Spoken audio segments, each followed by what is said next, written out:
Jadi untuk menu yang pertama ni, nama resepi dia adalah berbola kurma.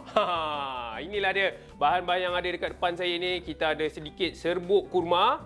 Okay, kita ada serbuk kurma. Seterusnya kita ada kita punya berbola. Berbola ni kan biasanya orang kadang-kadang dia makan buat apa? Kalau kita makan kat tepi jalan tu dia cocok buat steamboat ataupun buat goreng untuk mihun ke, nasi goreng ke. Tapi saya nak jadikan dia lauk. Dan seterusnya saya ada sedikit serai. Lepas tu cili padi. Saya dengan pedas memang kawan baik, tak boleh tinggal. Jadi cili padi memang kena ada setiap dalam rancangan saya ataupun dalam menu saya. Seterusnya ada juga sedikit bawang putih dan juga bawang merah.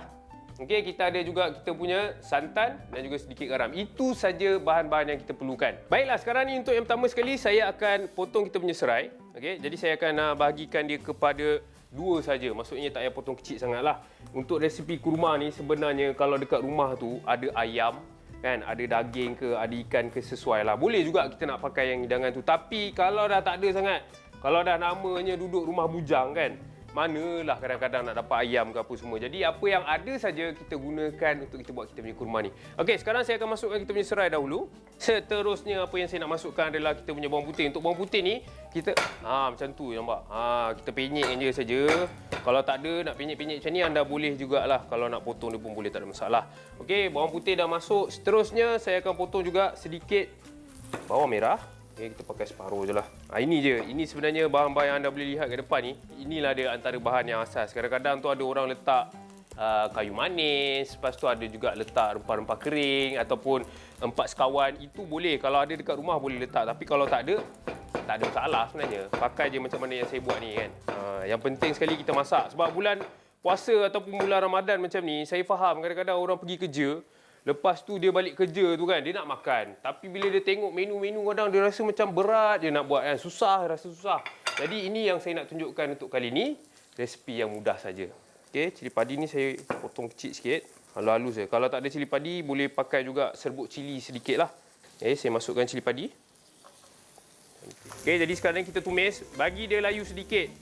Macam mana nak tahu dia layu? Okey, kena tengok sampai siap. Sebenarnya saya memang suka kalau kita punya bawang ni dia ada caramelize sikit supaya kita punya hidangan rasa lebih manis lah.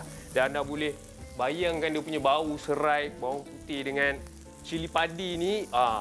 Ini kalau masak tengah hari kantoi. Kan, kalau masak petang-petang tu dah tahu nak berbuka kan. Tapi ini punya bau ni memang kejiranan semua tahulah bau dia. Okey, jadi anda boleh lihat sendiri. Saya punya serai ni nampak dia dah mula garing-garing sikit lah. Dia dah macam perang-perang sikit macam ni kan. Maksudnya dia dah nak garing.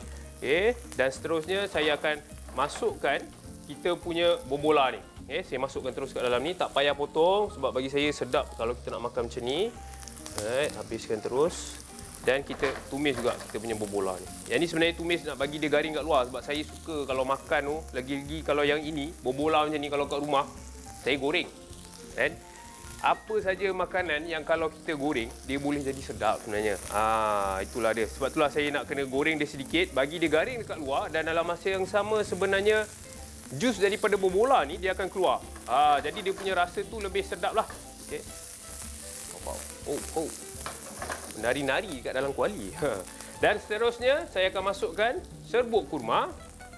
Lebih kurang dalam 2 sudu lah saya masukkan dalam ni. Ada orang dia suka campurkan dengan air serbuk kurma dia kan supaya dia senang nak orang kata senang nak sebati dan dalam masa yang sama dia takkan jadi cepat hangit. Tapi bagi saya sebenarnya tak ada masalah.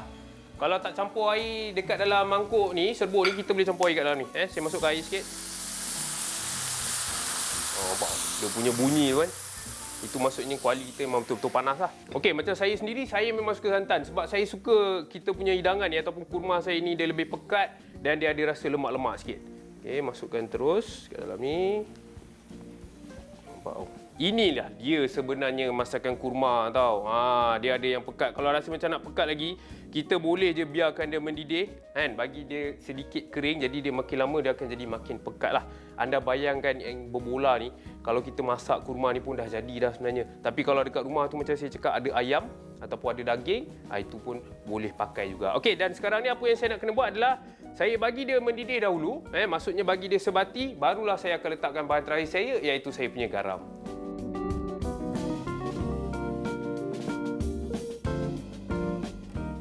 Dia dah mendidih macam ni, maksudnya dia dah sebati dan dalam masa yang sama sebenarnya bila mendidih ni, dia akan membuatkan hidangan kita ni orang kata apa? sedap lah kan. Maksudnya dia dah sebati semuanya sekali. Saya akan masukkan bahan terakhir iaitu kita punya garam. Okay. Cukup. Kalau rasa macam kurang sekarang ni tak boleh nak rasa. Kalau biasa saya rasa tapi sebab puasa sekarang kan. Jadi tak dapat nak rasa. Jadi kita agak-agak je. Tapi tak ada masalah. Nanti bila kita nak makan ataupun dah hidang dekat atas meja, kalau rasa macam tak cukup garam, kita boleh ubah balik. Tak ada masalah.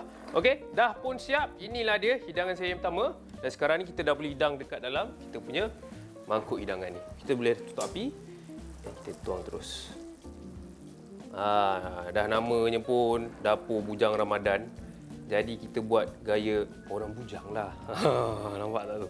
Okey, kita hidangkan semuanya sekali. Yang ini sememangnya sedap. Anda boleh makan untuk berbuka puasa, boleh. Kalau rasa macam nak makan untuk sahur, boleh. Dia boleh tahan lama sebenarnya ni. Yang paling penting sebenarnya anda panaskan dia lah. Maksudnya bila kita dah masak tu, malam sebelum nak tidur tu kan, panaskan dia je balik. Lepas tu biarkan dia. Lepas tu nanti esok pagi kita boleh makan lagi. Okey, tuangkan kuah.